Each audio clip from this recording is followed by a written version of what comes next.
حلوة برضه. عسلامة شباب. مباراة المنتخب التونسي ونظيره الساوتومي في إطار تصفية كأس العالم 2026 مكسيك كندا والولايات المتحدة الأمريكية. نذكر المنتخب التونسي ديجا ترشح الكأس العالم في آخر مباراة ضد المنتخب الغيني في هدف 1-0، هدف بالرمضان. تشكيلة المباراة في حراسة المرمى أيمن دحمان، في الدفاع ياسين مرياح ومنتصر الطالبي. منتصر الطالبي ومرياح دو روتور.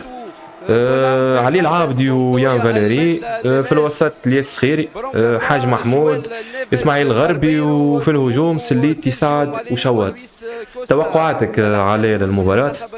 والله هو صحيح ماتش ما عندوش حتى قيمة، أما نتصور إنه داخلين تشكيلة معناتها باهية وعازمين زاد إنه باش يلعب الجولات الكل. دونك إن شاء الله مربوحة، هو ذاك اللي نتصور باش تعدى ماتش باهي ويزيد في رادس. دونك ما نتصورش نشوف كورة باهية من الكلاسيون. الياس سعد لو روض بامتياز ينجم يصوب، وخاصة بالرجل اليسرى اسماعيل الغربي. المحاولة من شوات وتألق غريبة على هجوم المنتخب التونسي. إذا بونام باهي اسماعيل من اسماعيل الغربي باهي جرب من بعيد. المحاولة وضعية في راس شوات والتدخل من الحارس والإشارة من المساعد الأول ديم بيانا أنه قلب هجوم المنتخب التونسي كان في وضعية تسلل أمام الكرة الأخيرة. قالوا بين المنتخبين 4-0 للمنتخب الوطني التونسي. نعيم السيتي مباشرة ينفلي توزيعة من فريق شوات، هدف مقابل 0 للمنتخب الوطني التونسي. الهدف الأول لفراس شوات، واحد بليش من كرة بين نعيم السيتي حلت الشبكة. أحداث الفارق للمنتخب الوطني التونسي، تسجيل الهدف الأول وهذا منطقي مع تواجد فراس شوات في مناطق 6 أمتار. انتظرنا الدقيقة الحالية باش يتمكن المنتخب الوطني التونسي من كرة مسليتي إلى يان فاليري، التوزيعة اليمينية مباشرة، التسجيل من فراس شوات للمنتخب الوطني. نعيم السليتي المساهم في الهدف الأول من خلال التمهيد.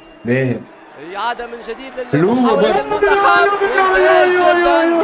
ممتاز جدا الهدف الثاني الياس سعد للمنتخب الوطني التونسي. الارتباك هدف ممتاز، والفنيات قلنا لاعب ممتاز. هدف ممتاز الياس سعد، القادم من 2 بلاش الالماني، زوج اهداف في 3 دقائق مستحيله على الحارس المنافس. نعيم سليتي مباشره روعه والله روعه. الياس سعد يدخل بالرجل اليمنى، يصوب مباشره بعد مراوغات وكره صعب جدا باش يتصدى لها اي حارس. الخبره وايضا الاحتراف والصنعه في البوندسليغا للاعب يسجل للمره الثانيه هنا في ملعب الرادس. الإعادة للتصويب القوية ممتاز. أهداف منتخبنا بين الشوطين، الإضافات الخاصة بمردود المنتخب التونسي بالتقدم. لوم اسماعيل العابدي أكيد يلوج على التسجيل، يلوج على الهدف الثاني. هدف هذه المرة من الحاج مهرجان من الأهداف صالح المنتخب التونسي لإلياس سعد. إلياس سعد يتمكن من التسجيل. المنتخب الوطني التونسي الثنائي ناويين باش نعطيوه برشا اوكسبورغ، لاعب قادم من البوندسليغا. برشا سهولة للمنتخب الوطني التونسي في التسجيل، برشا سهولة في التواجد. الباس من اسماعيل الغربي، علي العابدي والياس سعد بكل سهولة يضيف الثاني الدوبلي ليه بعد المجهودات، بعد أيضا الهدف المسجل الأول الممتاز، يضيف الهدف الثاني. إعادة من جديد للأسيس من علي العابدي. سعد ممتاز في حراسة المرمى. عودة الشوط الثاني، 3 أهداف ل0. إن شاء الله نشوفوا اهداف اخرين الروسي للمنتخب التونسي. مع انطلاق الشوط الثاني جويل نيفيز، ماركوس باربيرو، لومونغو، سيرجيو مالي ولويس كوستا. بالنسبة لحكم المباراة اوندو فيرتا روكو جوانا الحكم المساعد الاول درياناري. وبالنسبة للحكم اللعبة من اسماعيل الغربي، والهدف لاسماعيل الغربي والمنتخب الوطني التونسي. اسماعيل الغربي يتمكن من التسجيل، واخيرا اسماعيل الغربي يسجل اول هدف له في المنتخب مع المنتخب الوطني التونسي. الحقيقة يستحق من اول ماتش هو احسن جوار. رابع اهداف المنتخب الوطني التونسي، الاول اسماعيل الغربي مع المنتخب الوطني 4-0 للمنتخب التونسي امام نظيره الساوتومي. رابع الاهداف لتشكيلة عناصرنا الوطنية. علي العابدي يتمكن من التسجيل.